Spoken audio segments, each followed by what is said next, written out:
Uh-huh. Hello, everybody. Happy Tuesday. It all belongs. I'm listening to this song by Prosper, Prosper Ochimana. It all belongs to you. I love this song so much. I love this song so much. If you haven't, you can check out Prosper. His name is spelled as Prospa. Prosper. Prosper Ochimana. I love the song. You're the potter, I'm the clay. Hey, take me and mold me as you please. Can you hear the song? Can you hear the song? Slow down.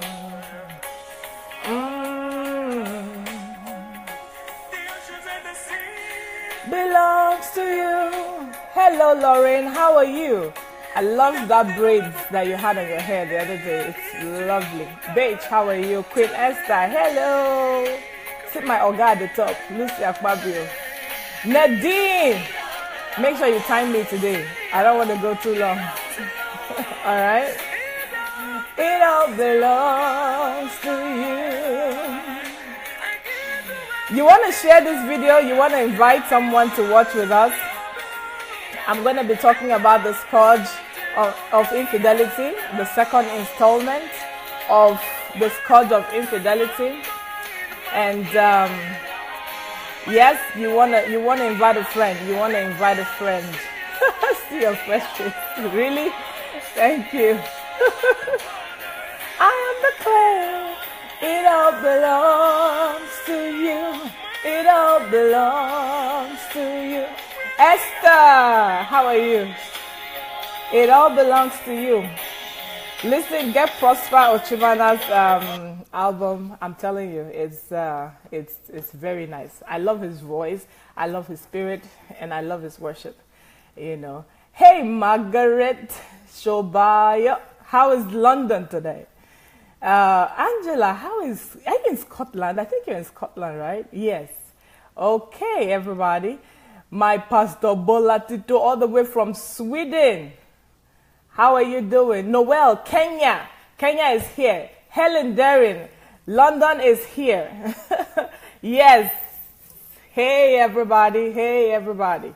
Hey, everybody.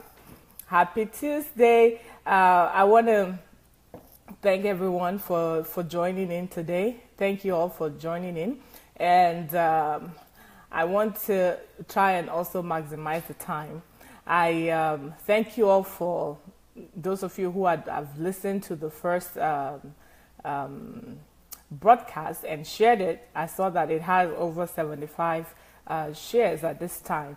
So I want to thank you all. And the goal for doing this is really to stir up a conversation and to not to condemn or to judge, but to stir up that conviction, to stir up a conversation that will lead to conviction, you know. And maybe if we do a little part, our own little part, you know, someone else does their little part, maybe things can, you know, be better around us. So thank you for joining. For those of you who are probably hearing for the first time, I just want to recap. We try to define what infidelity is and what scourge is. Scourge is affliction, the pain, the repercussion, the consequences of infidelity. Infidelity is when you are unfaithful. When you are unfaithful, especially when unfaithfulness becomes a pattern. Infidelity is not a mistake. It's not that little mistake that your spouse makes that you now go ahead everywhere and start broadcasting it. No. If it's, you know, it's not that mistake. It's a pattern of life. It's something that becomes deliberate. Kate Quenchy, I see you. How is Atlanta doing? Are you okay? You know, so I know. So at the end of the day, infidelity is when you are with more than one partner at a time. When you are with more than one person at a time, when you are playing 2 people, 3 people, 4 people at a time, whether you're a man or a woman, That's what infidelity is on being unfaithful to who you are committed to in that moment. If it's a marriage, it's being unfaithful to your wife. If it's a relationship, it's being unfaithful to your partner. That is what infidelity is. So, and then I want to clarify that, we're not campaigning to say, ladies and gentlemen, once your partner makes that one single mistake, just go ahead and just go and start broadcasting, no. Infidelity is not the mistake. It's not a mistake. Infidelity, it's not that, oh my God, we were together, then they took the light and it was just so unfortunate and it happened. Infidelity is not that mistake where it is infidelity. I mean, it's when someone cheats on you, period, it's infidelity. But in the context of this campaign that we're doing right now, it's infidelity that has become a lifestyle, that has become a pattern that someone is unrepentant about, that is now deliberate, that is something that they can help, but they are not helping. That's what we are crying against. We're not crying against that mistake. I don't care what led to whatever mistake,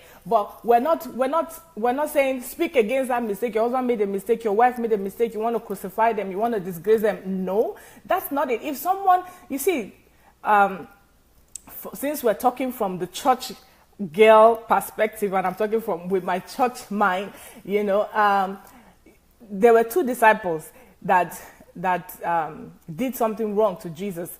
Peter betrayed Jesus, but he wept bitterly. The Bible says he wept bitterly when he realized what had happened, and he repented. And he repented. That's why I said on my last broadcast, repentance is refreshing. Repentance, when you repent, that means you change your ways. You don't say, sorry now, what's the big deal? Somebody does not play with you. When you make it like, what the heck? Like, I can do that. No, repentance is when you apologize and you change your ways. And you change, and you feel bad about what you did, and you take necessary steps to make sure that that does not happen again. But when we begin, the infidelity we are talking against here is the one that becomes a pattern, that becomes like a right, that becomes something you have to swallow your pride and swallow your dignity and live with it, whether you like it or not. That is the one that we're campaigning against. Everybody can fall. Everybody can make a mistake. A mistake that someone repents about is not something that you want to hold on and hold it to them, against them. But we're talking about something that someone becomes, deliberate and intentional about. We talked about the scourge. I talked about, counselors identifying themselves, and I'm grateful for those of you who identified yourself as counselors, and I really appreciate you. One of the things that I noted down, because I pleaded to pastors, especially pastors, because we're talking from that point of view of believers. I pleaded to pastors, is one of the things I wanted to add today is, dear pastor, Mrs. When people come to you for counseling, if a woman comes and reports her husband, or if a husband comes and reports his wife concerning infidelity, do not digress, because it has broken a lot of people. It has disappointed a lot of men and a lot of women when they go to the pastor, or when they go to the pastor's wife to complain about infidelity, and maybe the man comes or the woman comes, depending on who is at fault here. This is something that happens a lot, and then all of a sudden, the woman is saying, oh, my husband has cheated on me. He has been unfaithful in this way, in that way. And then the man now begins to say, oh, well, let me just say this. Do you know that my wife cannot cook? She doesn't know how to cook. Since we got married, she has never cooked for me. There's that. Most of the time when infidelity comes up, there's always a temptation to digress by the person who is being accused. And then they bring up other things that they've never said. And a lot of times, if you are not experienced as a counselor, once the accused, whether it's the man or the woman, brings up the weakness of this other person and says, oh, do you know that my wife doesn't know how to cook for the last 20 years that we have been married? That's why I went ahead and cheated on her. And then sometimes some counselors will now say, madam, so you mean you have not been cooking your husband's food? They digress.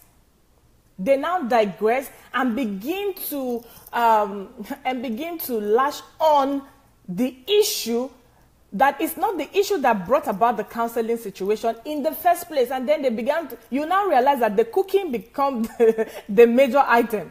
All of a sudden, the cooking becomes blown out of proportion. And then the issue of infidelity is not even mentioned again. I want us to realize that infidelity is not a casual sin. Infidelity is not something that you people just go and pray. You know, a man cannot do without this thing. If we receive it and accept it that way, that is why the scourge goes on. That is why the pain, the affliction goes on. I'm still going to list the remaining affliction that comes, the scourge that comes as a result of infidelity. But I'm appealing to counselors again today. When someone is truly sorry, they are not going to come if the person who brought the case to you first says, this person cheated on me, I want you to talk to them. And if that person comes and brings up another issue and says, oh, she doesn't even have a bath 3 times a day, she only has a bath once a day, and I have a problem with that. Don't leave the issue of the infidelity and now hammer on that just because you want to please the second person. No. Tell the person, really? So you mean your wife cannot cook? Oh my goodness, we have to deal with that. But let's deal with this first. Let's deal with the issue of infidelity first. So a lot of spouses, a lot of people who feel betrayed, who feel, well, I went there for this and all of a sudden they brought up this issue and that was the end of it. They started talking about my parents, or they started talking about my cooking, or they started talking about my cleaning. All of a sudden, something else. That is the character of people who are unfaithful and are unrepentant.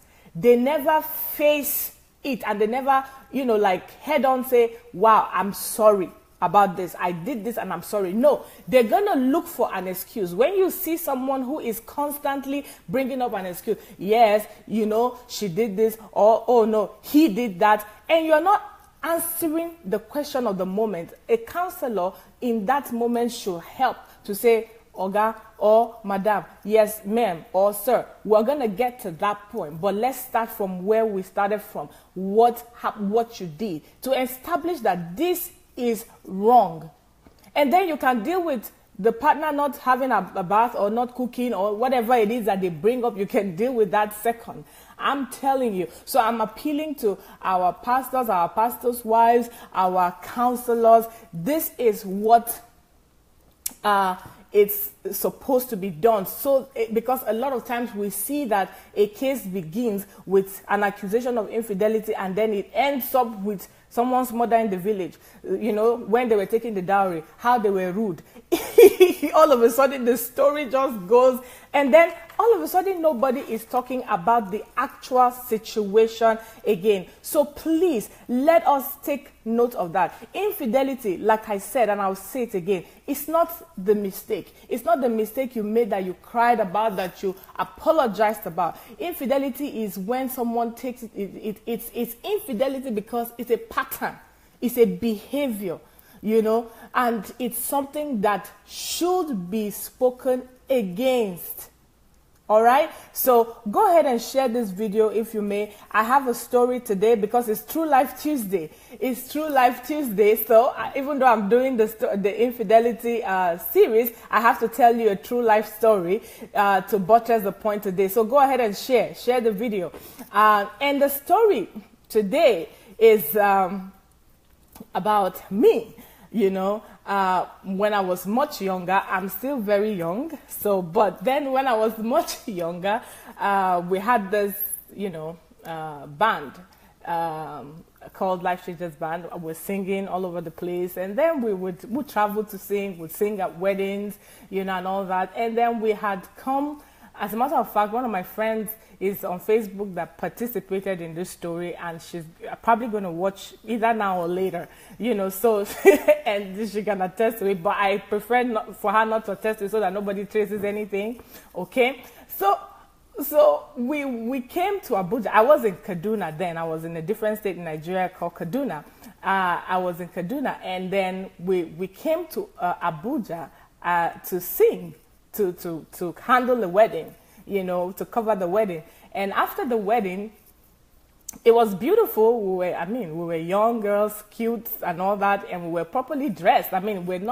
This was not, it was not anything. In fact, we have a picture of that particular celebration, and you will see we were fully covered. There was nothing that was tempting or anything. We did our thing, and it was a beautiful wedding. And then I left, and I went back to Kaduna.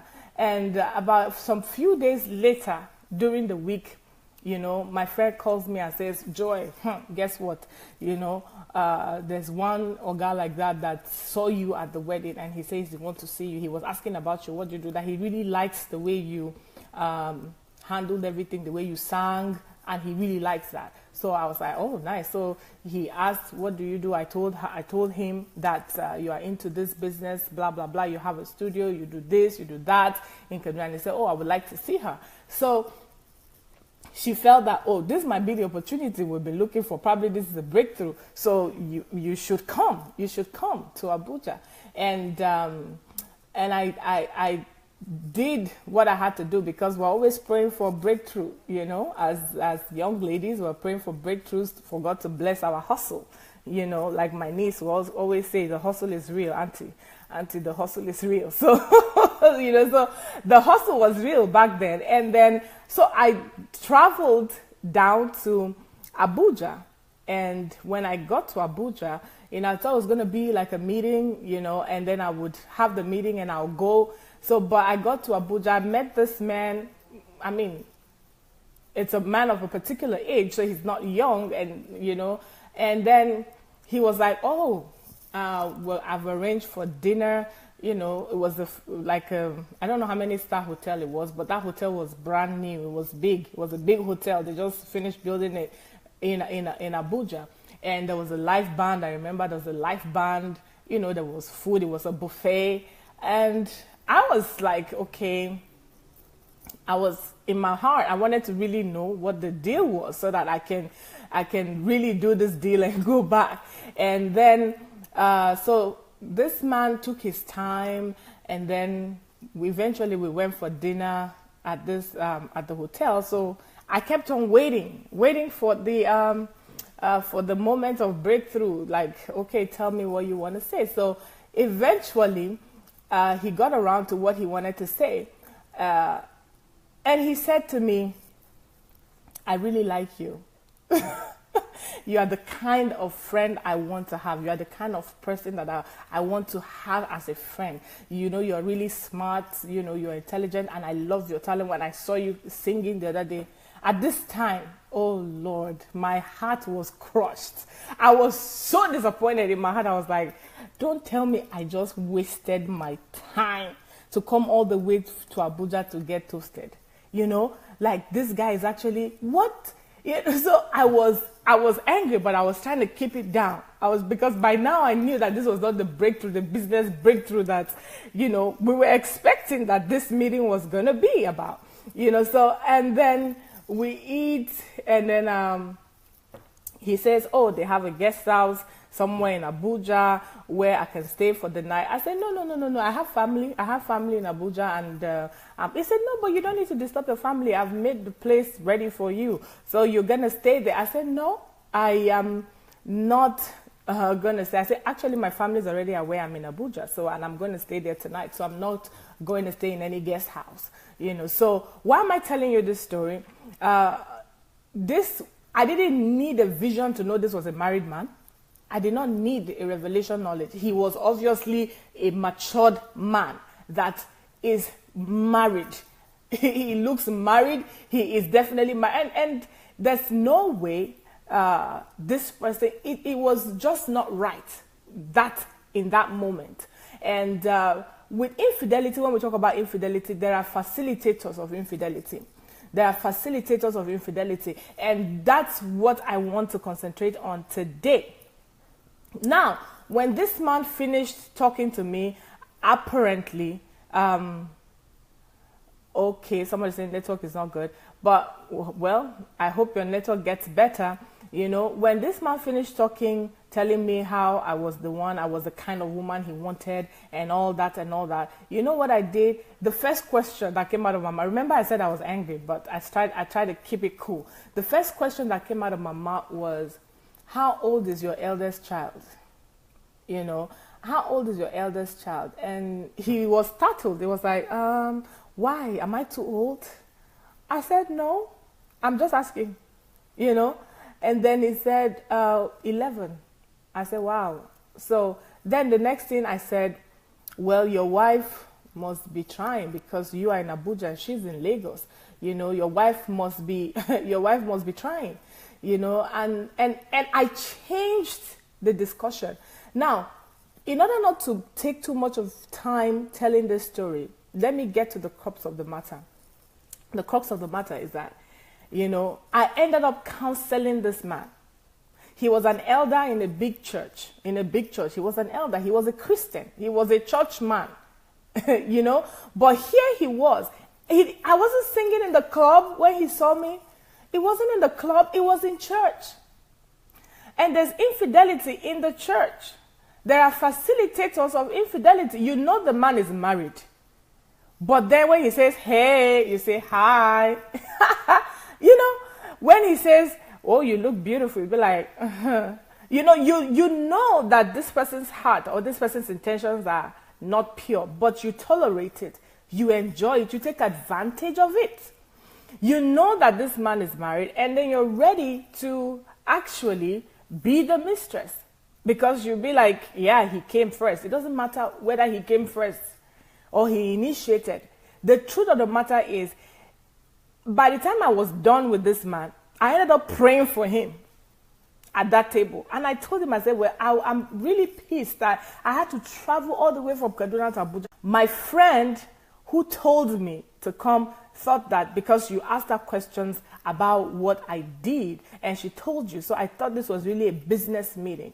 So my spirit was grieved, you know, that I had wasted time. Not because that was the first married man to kind of talk to me. No, that was not the first married man that was going to talk to me as a single lady. But I had a covenant. I had a vow that I would never be with a married man as a single lady. You know, at the end of the day, that man ended up confessing certain things to me and telling me, oh, he has weaknesses, he used to drink, he used to smoke, and he used to womanize. But that this, he has been able to get rid of smoking, he had been able to get rid of drinking, but it was this aspect of womanizing that was still the problem that he had. And he appreciated me, and I prayed for him, and I said, hey, keep in touch with your family. Every time you feel tempted, talk to your wife, you know. So if I don't know the woman, I never met her, you know, I don't know what she looks like, but I did the right thing for a woman that day that would never know me, that I would never know. All right? But if I just said, my goodness, see money, look at, of course, he had already impressed me with all the display of the 5-star dinner and everything. If I went for that, the next thing would be that, oh, he's giving me money, he's probably buying me a car. You know, there was another married man who offered me a car and a business in Abuja. He wrote the check. That time, it was like, I'll get you a driver. I'll get you this. I will get you that. You know, so at the end of the day, if I know that this person is married and I, you know, say, well, he came first. So, what did you think I would do? I didn't even plan it. I didn't even think about it. It just happened, you know. You are facilitating infidelity. You're facilitating infidelity. If a man comes to you and he says, oh, my wife is so scattered, you know, she doesn't know how to arrange the house. I love your house. Oh, my wife doesn't know how to dress. I love the way you dress. You know, give him advice. Say, well, you need to take her shopping. You need to go shopping with her. If a man comes to you as a single lady, as a young lady, and he's telling you, oh, you know, my wife and the kids are always making noise, the house is always dirty, tell the man, well, you are her husband, she's not your slave. You need to go help in cleaning the house. You need to help her with the kids. She's not a slave. She's not a fixture that once you go home, everything is supposed to be just fine. And when it's not okay, you go back to where it is okay. She's your wife. She's your wife. So you need to be able to help. Help clean the house. Help take care of the kids. Help reduce the noise instead of complaining and looking for succor somewhere else. So when you avail yourself, this is not even like you do it unto God, but then you do it as a good person,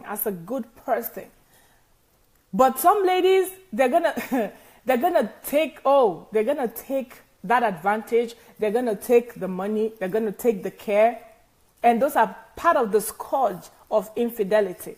Part of the scourge of infidelity. Last week we discussed two. We talked about heartbreak, and we talked about how a lot of people react to heartbreak in different ways. Then we talked about number two. People always, some people don't, they lose their self-esteem. They become timid, no joy, no confidence because of that. Now, number three is they become vulnerable to the same sin. Infidelity sometimes begets infidelity. So when the woman is lonely or when the man is lonely, depending on who, at the end of the day, you now realize that that person starts seeking affection and attention. And because they are vulnerable, anybody that says, oh, you look good, they'll be like, oh, thank you, the heart melts. So at the end of the day, you are exposing and uncovering that person, whether it is your wife or it's your husband, you're uncovering that person and leading them into temptation, which is not supposed to be. Now, number four,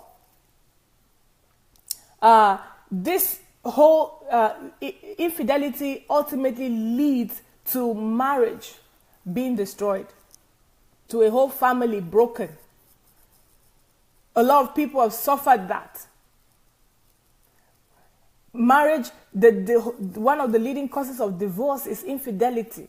Unrepentant, unfaithful spouses.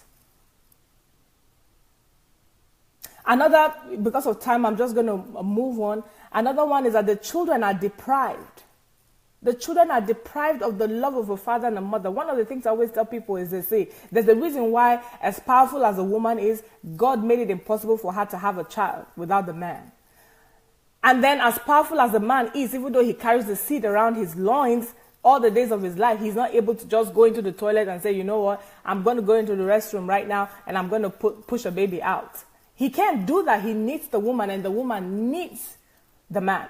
So when two people come together and they produce children, the nurturing of those kids are supposed to be from those two children. But you know what infidelity will do? One of the scourge of infidelity is that infidelity has taken your attention to another woman. Sometimes they produce other children, and then at the end of the day, there's no attention. You are not nurturing what you have produced. Because you are now sharing the attention. You have produced responsibility, but you are not nurturing. You are not available to nurture. And then you begin to want to blame the woman or you want to blame the man, depending on who has children, who has the children. This is part of the scourge of infidelity. That the nurture that the kids are supposed to get, they don't get all of it because somebody has deprived them of it. Last week I talked about families begin to fight each other when there's no maturity. You create family troubles because this one hates this one because of what he did. This one doesn't like this one because of what he did. So normal people become, they are not able to live with each other just because of infidelity. It's part of the scourge of infidelity. There's the financial constraint because you see, infidelity is expensive. Infidelity is expensive.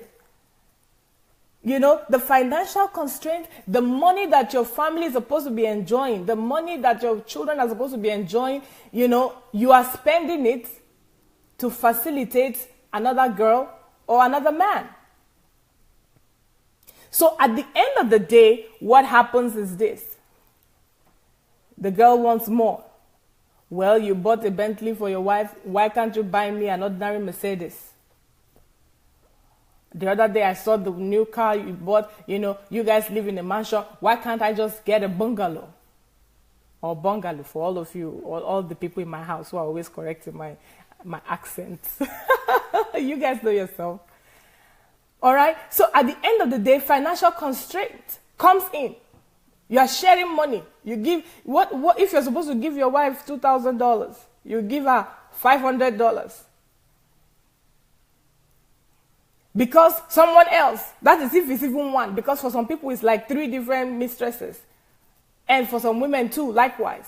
So the money is not the people who need that nurture. So the financial constraint, and then you see people begin to lie. It's dangerous. I know what I'm saying, because why I'm saying these things is because women now get to a point where they are so comfortable lying to their spouses, because they know if they ask, there's certain women that if I ask my husband for money, for upkeep, personally, he's not going to give me. So I have to lie.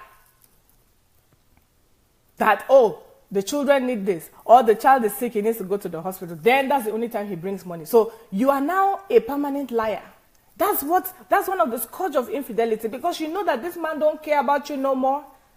So you have to lie to get his attention or to get money from him. And that is so unacceptable, people. Absolutely unacceptable, because we are wrapping up now. Jesus is coming very soon. If we don't put our house together, if you're just there, that's why I said categorically clear last week, no man is worth you going to hell for. No man is worth you missing heaven for. Put your act together and say, I'm not going to do this because of anybody. And one of the scourge of infidelity as well is that it kills sexual drive.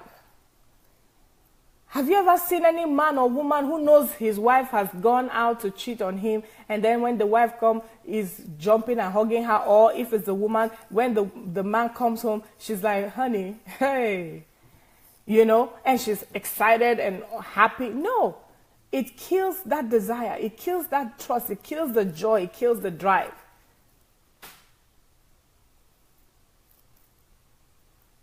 And one of this, I'm going to say this, two more scourge of infidelity. You risk the health of your partner. You risk the health of your partner. Because when you are going out there with every mosquito and cockroach, flies, guess what? Some women are permanently treating urinary tract infection. They are treating STDs constantly because of infidelity. Pain, abdominal pain, this one pain. They are constantly on antibiotics. Constantly.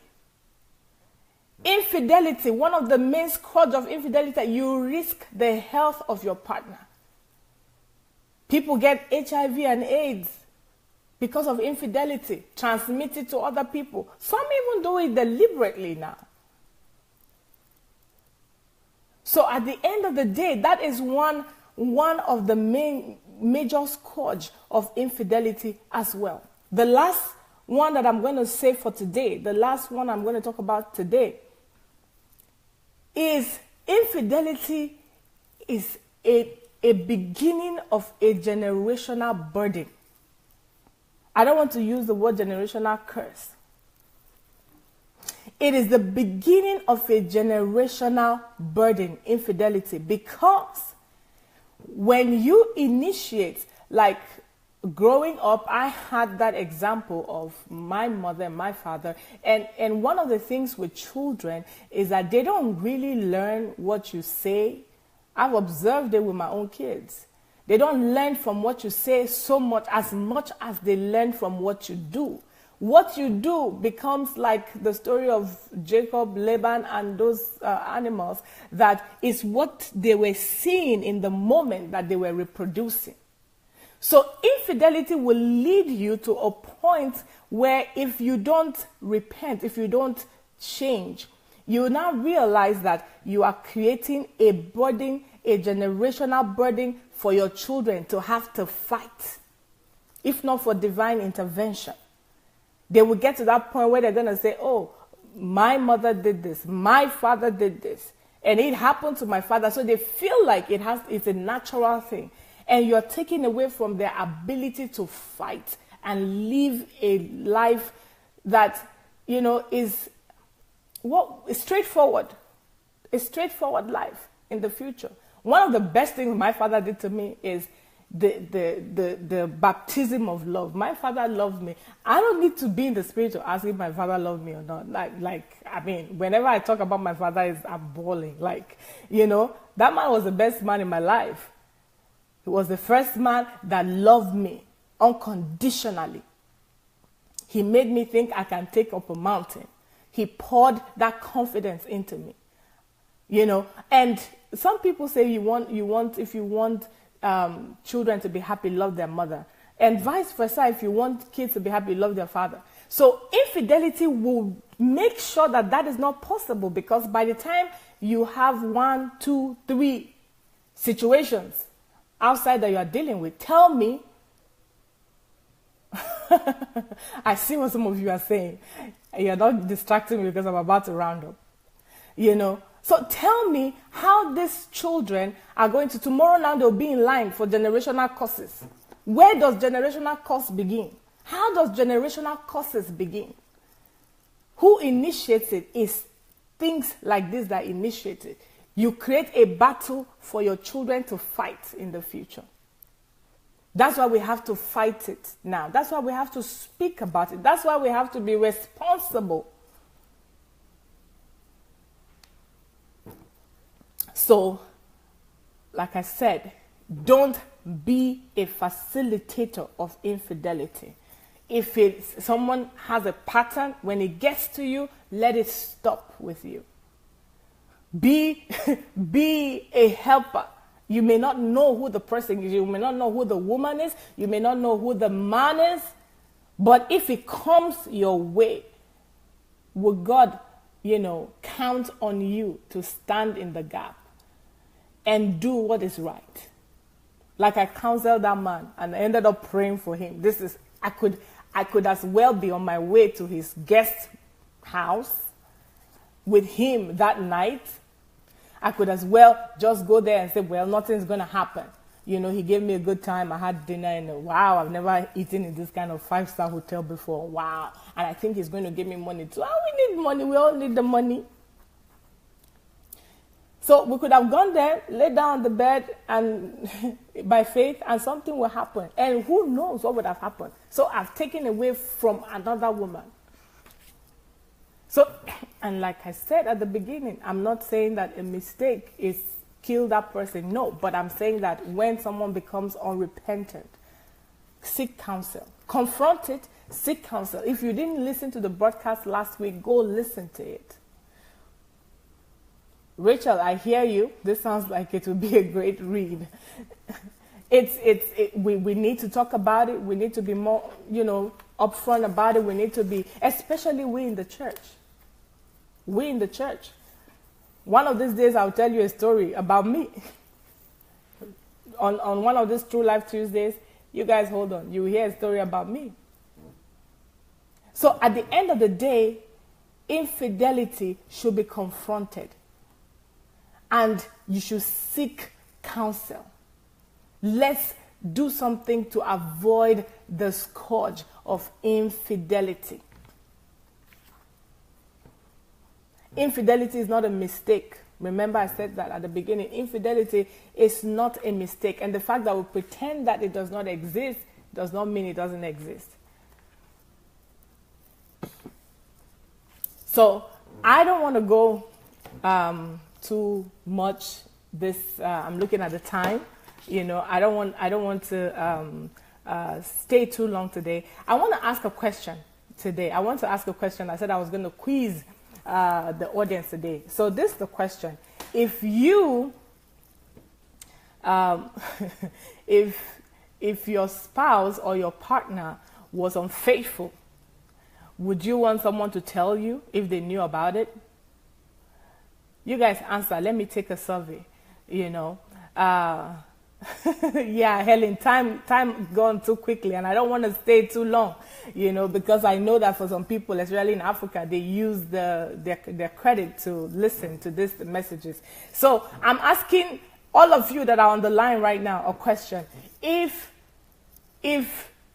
your partner was unfaithful, if your spouse was unfaithful, and someone else knew about it, would you want them to tell you, or you wouldn't want them to tell you? I want to know what your answer is. Okay, I'm saying the yeses. Yes, yes, yes. Someone says yes with details. Okay. So, and hopefully you're not going to burn the house down, or you're not going to put that person in trouble, because this is the situation, especially in church. Okay, someone says no. Angela says no. Angela, can you tell me why you said no? You wouldn't want to know. Give me a reason. Now, because with the issue of infidelity, there are times, a lot of people know. A lot of people know what you don't know. They're looking at you. They've seen your husband with someone. They've seen your wife with someone in places that they should not be. And they just mind their business. Until maybe when things fall apart, then you start hearing all kinds of stories. Well, it was this, it was that. So that's why I'm asking this question. Would you want to know? Would you want to know if something like that,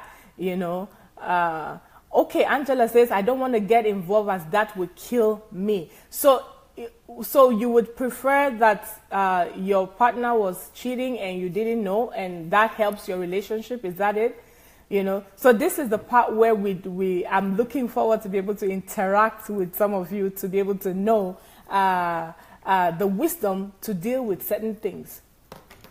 All right? The wisdom to deal with certain things. But at the end of the day, okay, she said yes. She said yes. Nadine says, sometimes the victim is told and they still ignore. Richard says, I once told a man about his and he hated me for telling him. Okay, you see, so these are the realities of life. So at the end of the day, what's the consensus though? So if I knew one of my friend's spouse is being, Donna is saying, if I knew one of my friend's spouse is being unfaithful, especially if I see them in the act personally, I'm letting the cheating spouse know that I see them and that I will be informing my friend. Well, so these are the opinions. Keep them coming, and I guess I'm going to compile them before the next broadcast. I want to finish. This is the second installment of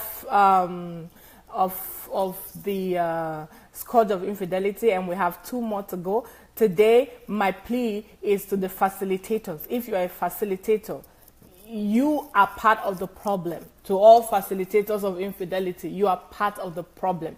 When a woman comes to you, you know she's fully married, tell her, go home and sort your husband. If give her advice, any advice you know you have, instead of being the healer. Jesus is the healer, and then don't create a problem with a problem. If it's a man, if you're a woman and a man comes to you, don't be a facilitator, because we have seen more things that the scourge, the pain, the affliction, like we say, it's unending except when divinity intervenes. So you should not be a facilitator. You should be part of the solution, not part of the problem. Be a part of the solution, not a part of the problem. And sometimes if you are in a setting where there's authority over the people involved, seek counsel. Go to a higher authority. I will say it again as I wrap up. I am an advocate for counsel. I believe in third party, third qualified party that can help in the case of infidelity. I know that it's difficult for us to completely get a hold of this whole situation, especially that it's not a show. But yes, Helen, Be a part of the solution, not part of the problem. If we keep talking, and we have people, like I said, maybe next week on the 4th installment, I'm going to share a story, that will put light on some of the things that I'm saying and why I'm saying some of the things that I'm saying, But in your own little corner, pray. Do what I said last week. When you see a couple that is having a good time, pray that God will keep them, encourage them. But don't envy. Envy is not the best way to go about it, right? Yes. So most of you are saying you definitely want to know. So today, the scourge of infidelity, generational burden, financial constraints, being vulnerable, falling into the same sin, these are all part of the things that when you're supposed to cover somebody and you uncover them, it is not godly. It is not of God. And then I'm pleading to those of you who are facilitators, who have facilitated one way or the other before. Repent and be a solution. Be a solution. When a man comes to you, send him back to his wife. When a woman comes to you, send her back to her husband, as long as they are married. And I will say this because some people have asked me recently that, is it okay to marry a divorced man? Of course, a divorced man is a man. A divorced woman is a woman. Is it okay? But the thing I kept saying to them is that as long as you are not the cause of the divorce, because we have seen a lot of ladies who started dating those who they are married to today when those ones were still married. So you are his girlfriend because he told you he's about to divorce his wife. You are his girlfriend because he said he's about to divorce. My wife and I are having a problem, and then I'm planning to divorce her. And so you say, okay, let's see. Well, you divorce him, divorce her first, and then the same thing. If it's the woman, okay, I'm planning to divorce my husband. So, and then you are the side piece while the divorce is going on. In that case, no, there's no justification there. If a man divorces his wife because of you, there's no justification there. If you meet a man who is divorced and you happen to fall in love with him and you marry, it's a different situation. But when you are with a man until he divorces his wife, and you are the reason why he's leaving his wife for you, okay. And if you are the reason why a woman is leaving her husband, for you, and you are waiting in the wings for her to finish with her husband so she can come to you, that is also complicated. So these are the things I'm saying, facilitators. So is it a crime? No, it's not a crime to marry a man who is divorced or marry a woman who is divorced, but you should not be the cause of the divorce. It should not be because of you that they divorced. So I'm just going to stop right here, and I'm going to thank you guys for tuning in today. Infidelity is real. It's not a mistake. It is a pattern, it is a pattern. It is something that is not good for our society. It's not good for us as believers in the church. It's killing us. It's killing us. It's killing us, and it's causing a lot of damage. And that's why I have chosen to talk about it. I will continue to talk about it, and make a difference in the little way that we can make a difference. We're calling our men to more accountability, calling the women to more accountability. There are complications, twists and turns in relationships. But when you are faithful, there's nothing that you cannot come through. I said it last week and I'm going to say it again. In a relationship where there's fidelity, quarrels don't last too long. Where there are no alternatives outside, quarrels, fights in the marriage don't last too long. But when there are options outside, a quarrel can last for 1 year, 2 years, 3 years, 4 years, 5 years. So that is the essence of fidelity. We are campaigning for fidelity. If your wife needs another makeover, travel with her, take her somewhere, walk with her. If it's a him, do that. But we're tired of the casualties of infidelity. We're tired of the pain of infidelity. We're tired. It's going on and it's going on and it's going on. And that is why I'm speaking against it. So my name is Joy Life Changers, and it's always my pleasure to come your way. I'll see you again. I'm probably going to do the 3rd installment tomorrow, and then finish the fourth one on next week, Tuesday. All right? So, those of you who are married, go and look for your spouse today and sing this favorite song. This song I like to sing for every time that I'm in the presence of couples, doing any show, any program with couples. I always sing this song. You and I will live as one. Our love will last forever. You and I, you and I, you and I will live as one. So those of you who have your husbands or your wife, go and sing this song today. You say, you and I will live as one. Our love will last forever.